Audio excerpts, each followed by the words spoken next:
बहुत से भक्तों का ये सवाल है कि आखिर कृष्ण जी ने किस देव की उपासना का जिक्र किया है गीता में। बहुत इंपॉर्टेंट सवाल है।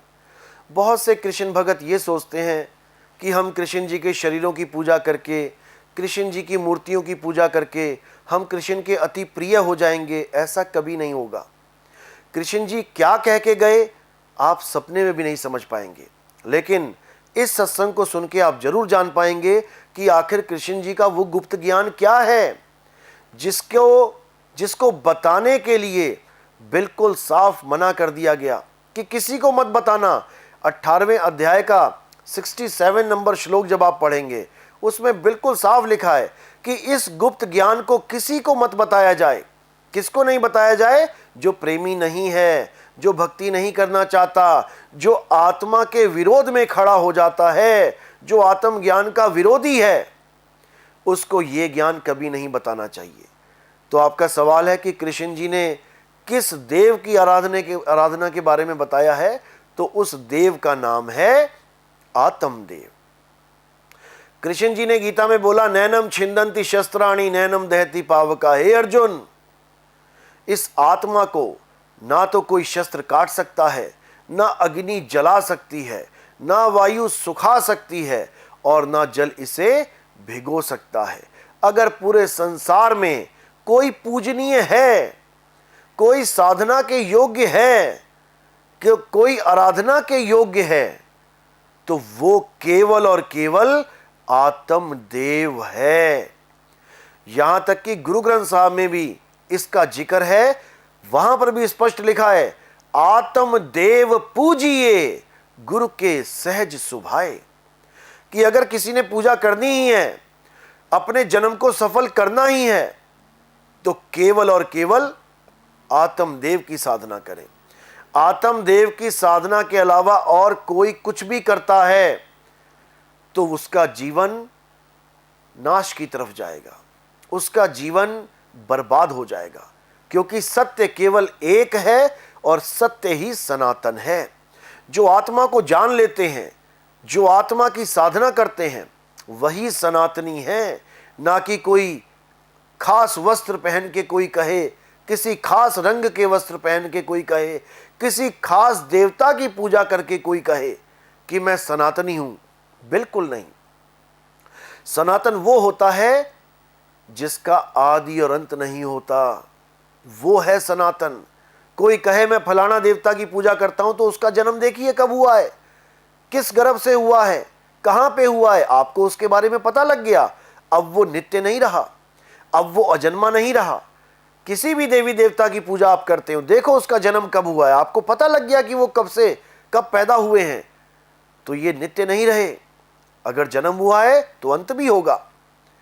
इसी प्रकार किसी भी धर्म वालों से अगर यह पूछा जाए कि आत्मा कब पैदा हुई, तो किसी के पास इसका कोई जवाब नहीं होगा। क्योंकि आत्मा कभी पैदा होती ही नहीं है। आत्मा अजन्मा है, नित्य है, शाश्वत है। आत्मा ही पुरातन है, आत्मा ही सत्य सनातन है। और इस आत्मा की ही पूजा का जिक्र किया गया है गीता में, लेकिन हम उसको समझ नहीं पा रहे हैं, क्योंकि हमें समझाने वाले गुरु लोग ही उस आत्मा की महिमा को नहीं जान पा रहे और शरीरों को पकड़ के बैठ गए हैं, जिसके बारे में कृष्ण जी ने कितना खुल के समझाया। हे अर्जुन, तू और मैं ये शरीर नहीं है, तू और मैं ये शरीर नहीं है। शरीर तो इस आत्मा के कपड़े हैं और एक दिन ये कपड़े नष्ट हो जाएंगे। शरीरों के नष्ट होने पर भी आत्मा कभी नष्ट नहीं होता, आत्मा कभी जन्मता मरता नहीं है। और अगर कोई ये सोचता है कि आत्मा किसी दूसरी आत्मा को मारता है या आत्मा के द्वारा कोई मारा जाता है, वो दोनों ही अज्ञानी है। साफ गीता में लिखा हुआ है, लेकिन कोई समझ ही नहीं पा रहा। अगर हम इस सिद्धांत पे चलते हैं तो राम जी ने कभी रावण को मारा ही नहीं, कृष्ण जी ने कभी कंस को मारा ही नहीं, नरसिंह अवतार ने कभी हिरण्याकश्यप को मारा ही नहीं। ये तो केवल उनके शरीरों का नाश हुआ है। ना तो रावण की आत्मा कभी मरी, ना कंस की और ना ही कभी हिरण्यकश्यप की आत्मा कभी मरी, जिसके लिए गीता में स्पष्ट बोला गया है। जब अर्जुन ने धनुष बाण छोड़ दिए और बोला कि मैं अपने दादाजी, मैं अपने चाचा जी, मैं अपने भाइयों का कत्ल कैसे करूं, तब वहां पर कृष्ण जी ने उसको बोला कि हे अर्जुन, ऐसा कोई समय नहीं था जब तू, मैं और ये राजा महाराजा नहीं थे, और ऐसा कोई समय नहीं आएगा जब तू, मैं और ये समस्त राजा महाराजा नहीं होंगे।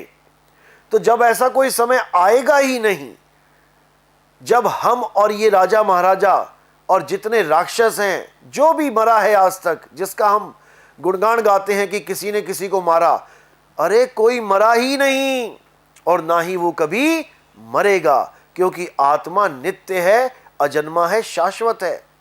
हमारा ना तो कभी जन्म हुआ है और ना ही हमारी कभी मृत्यु होगी। जन्म केवल हमारे शरीरों का होता है मां के गर्भ में, हमारी आत्मा का कभी कोई जन्म नहीं होता। इसीलिए अध्याय 3 17वां श्लोक क्या बोलता है? हे अर्जुन, जो अपनी आत्मा में रमण करते हैं, जो अपनी आत्मा में संतुष्ट हैं, जो अपनी आत्मा में तृप्त हैं, उनके लिए कोई धार्मिक कर्म कर्तव्य लागू ही नहीं होता। उसको किसी मंदिर में जाने की जरूरत नहीं, उसको किसी शिवलिंग पे जल चढ़ाने की जरूरत नहीं, उसको किसी मस्जिद में जाने की जरूरत नहीं, उसको किसी गुरुद्वारे में जाने की जरूरत नहीं, उसको किसी गिरजाघर में जाने की जरूरत नहीं, क्योंकि जिस परमात्मा को पाने के लिए वो ये सब कार्य करना चाहता है, वो परमात्मा उसे उसकी आत्मा में ही मिल जाता है। इसी को गीता में स्थित प्रज्ञ बोला गया है, जो सुख और दुख में विचलित नहीं होता, जो अपनी आत्मा में संतुष्ट हो जाता है, जो अपनी आत्मा में स्थित हो जाता है। हे अर्जुन, वही स्थित प्रज्ञ है, और जो स्थित प्रज्ञ हो जाता वही मेरा सबसे प्रिय शिष्य है, प्रिय भगत है। मैं उसको और खुद को दो करके नहीं जानता, वो मेरा ही स्वरूप हो जाता है। बिल्कुल स्पष्ट बताया गया है, लेकिन अज्ञानी गुरु, अज्ञानी जीव इस भेद को नहीं समझ सकते। वो कृष्ण के शरीर को ही कृष्ण जी मान बैठे हैं, यही दुविधा है, जबकि कृष्ण जी का शरीर कृष्ण जी नहीं है। कृष्ण जी एक आत्म तत्व हैं जो कृष्ण जी के शरीर को, यानी अपने शरीर को चला रहे हैं। लेकिन ये गुप्त ज्ञान किसी के समझ में नहीं आ सकता। हम क्योंकि कृष्ण जी को एक आदमी मान बैठे हैं, जबकि आप देखिए विष्णु जी के बाकी अवतार, पहला अवतार मछली का, मत्स्य अवतार, लेकिन हमने कभी ना माना कि मछली विष्णु जी हैं। दूसरा अवतार कछुए का अवतार, हमने कभी ना माना कि विष्णु जी कछुआ हैं। तीसरा अवतार वराह अवतार, हमने कभी ना माना कि वराह ही विष्णु जी हैं। हमने हमेशा विष्णु जी को एक इंसानी रूप में जाना है, माना है, जबकि वो तरह तरह के रूप धर रहे हैं। हम उन रूपों में उनको नहीं मान रहे, लेकिन कमल पकड़ के जो शेषनाग की शैया पे बैठे हैं उसको हम विष्णु जी कह देते हैं, जबकि वो भी एक शरीर है। उस मछली, उस कछुए और उस वराह के शरीर की तरह ही ये भी एक शरीर है। शरीर विष्णु जी नहीं है, शरीर तो वो धारण करते हैं। उन्होंने तो स्त्री का भी शरीर धारण किया, जब राहु का गला काटा, जब भस्मासुर को मारा, तब वो स्त्री रूप में आए। लेकिन हमने एक बार भी नहीं सोचा कि विष्णु जी स्त्री हो सकते हैं। हमने विष्णु जी को पुरुष रूप में ही जाना, जबकि स्त्री और पुरुष दोनों शरीर हैं, कपड़े हैं। इसीलिए मानुष चोला बोला जाता है इसको, चोला यानी कपड़े। लेकिन हमें समझ में नहीं आ रहा है, क्योंकि हमें वो गुप्त भेद नहीं पता है, जो गुप्त भेद अर्जुन को समझाया जा रहा है। हे अर्जुन, तू और मैं अविनाशी आत्मा हैं, ये शरीर नहीं है। शरीर तो माया है, काया है। एक दिन ये शरीर किसी ना किसी अस्त्र शस्त्र के द्वारा मारी जाएगी, किसी ना किसी तत्व के द्वारा खत्म हो जाएगी। अग्नि तत्व इस शरीर को जला देगा, पानी तत्व इस शरीर को गला देगा।